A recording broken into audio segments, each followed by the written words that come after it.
আসসালামু আলাইকুম। আমরা আজকে অষ্টম শ্রেণী গণিতের অধ্যায় 6 এর অঙ্কগুলো করব। তো করার আগে আমরা কিছু বেসিক ধারণা সম্পর্কে জেনে আসি। অধ্যায় 6 হলো সমীকরণের অঙ্ক। সমীকরণ কাকে বলে?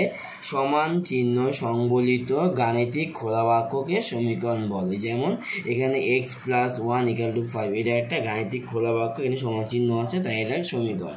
এই সমীকরণ আবার একটা প্রকার আছে সরল সমীকরণ।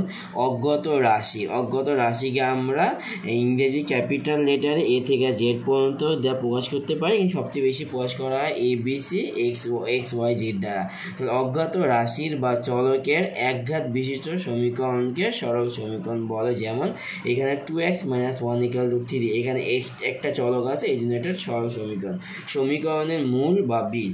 আচ্ছা, এই যে সমীকরণের মূল বা বীজ, আমরা যে অঙ্কটা করে সমাধান দেওয়া থাকে, সমাধান করার পরে XY ABC যে মান বের হয় সেটাকে সমীকরণের মূল বা এজ বলা হয়। কোনো সমীকরণের চলক সমূহের মানকে ওই সমীকরণের মূল বা বীজ হয়। যেমন x+y = 5 আর x-y = 3।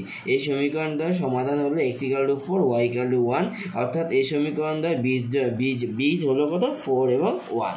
এখন আমরা দেখব সরল সহ সমীকরণ। একটু আগে আমরা দেখেছিলাম সরল সমীকরণ, এখন আমরা দেখব সরল সমীকরণ। চলকের মান দ্বারা একাধিক সমীকরণ শুদ্ধ হলে মানে সমীকরণের ডান পক্ষ বাম পক্ষ সমান হলে সমীকরণ সমূহ এক হতে সহ সমীকরণ বলা হয়। এবং চলকের একঘাত বিশিষ্ট হলে সহ সমীকরণকে সরল সহ সমীকরণ বলা হয়। x+y = 5 আর x+y = 3 হলো সরল সহ সমীকরণ।